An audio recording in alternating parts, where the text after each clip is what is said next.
Hello. Doctor Ghosh বলছেন? না, আমি ওনার কম্পাউন্ডার বলছি, বলুন। আমি বাপি বলছি। কে বাপি? লাও বাবা, বাপি মানে বাপি, আমি বাপি, আমি কে আবার কি করে বুঝাবো বলুন। বলছি যে আমার বউ 7 মাসের পুয়াতি আছে, তো ডাক্তার বলেছিল 7 মাস হলে পরে একবার চেক আপ করাই নিয়ে যাবেন, তাই নামটা লেখাচ্ছি। আচ্ছা, নামটা বলুন। আমার বউ। কি কি বলছেন? আমার বউ, আমার বউ? আপনার লয়, আপনার লয়, আমার বউ। আরে দাদা, আপনার আপনার বউয়ের তো একটা নাম আছে নাকি? হ, সে তো থাকারই কথা। লেখুন, ঝুমা রানী, ঝুমা রানী রায়। বলি হুম। ঝুমা রানীটা একসঙ্গে লিখবেন।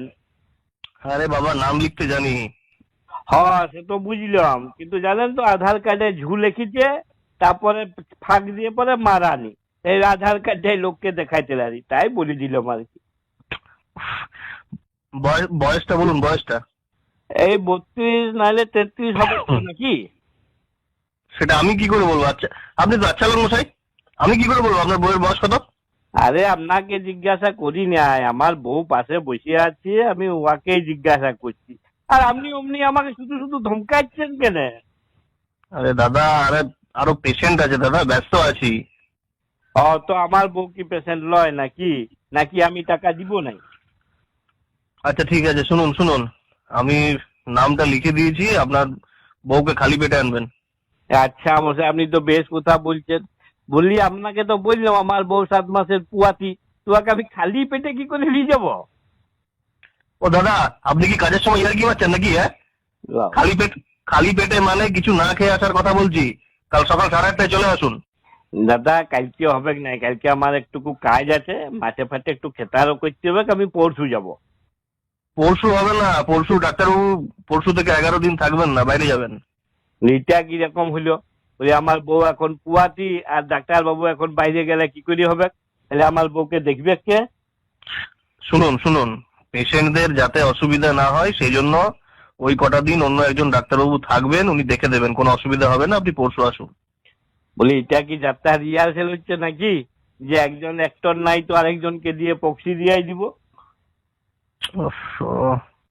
বলি শুনুন, বলি মনে করুন ডেলিভারির দিন যদি আমার বউয়ের কোনো কাজ পড়ে যায়, আর আমি যদি অন্য লোকের বউকে সঙ্গে নিয়ে যাই, তো ডাক্তারবাবু তার ডেলিভারি করাই দিবে? ও দাদা, আপনি কি গাঁজা খান নাকি? কেন? গাঁজা খেয়ে পরে গেলে কি ডাক্তারবাবু অন্য লোকের বউকে ডেলিভারি করাই দিবে? ধুর, রাখুন তো। মাথাটা একটু ঠান্ডা করুন, মাথাটা একটু ঠান্ডা করুন, আমার কোটা কথা একটু শুনুন দাদা। বলুন বলুন বলুন, তাড়াতাড়ি বলুন।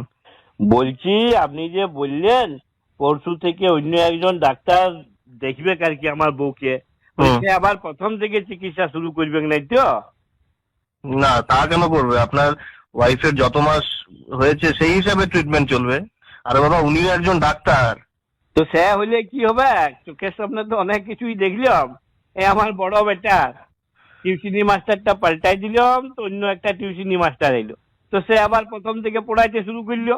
যে লাস্টে কি হইলো, আমার বেটাটা সব বন্ধুর থেকে পিছুয়াই দিল।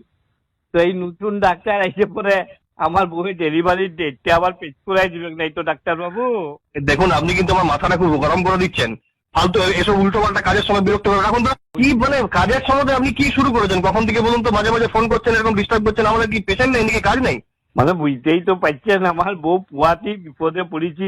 বলি যে নতুন ডাক্তার যে আসবে, শুনুন শুনুন, বলি নতুন যে ডাক্তার আসবে সে মানে পুয়াতির ডাক্তার বটে তো। মানে মানে আমার দাঁতের ডাক্তার ফাক্তার লয় তো, নাহলে আমার ছেলে আবার সময় দাঁত টানাটানি শুরু করলে বিপদে পড়ে যাবো ডাক্তার বাবু। ফালতু। আপনি কি আমরা কিন্তু ডাক্তার দেখানো বন্ধ করে দেবো এখানে, এরকম যদি বিরক্ত করেন। দেখুন।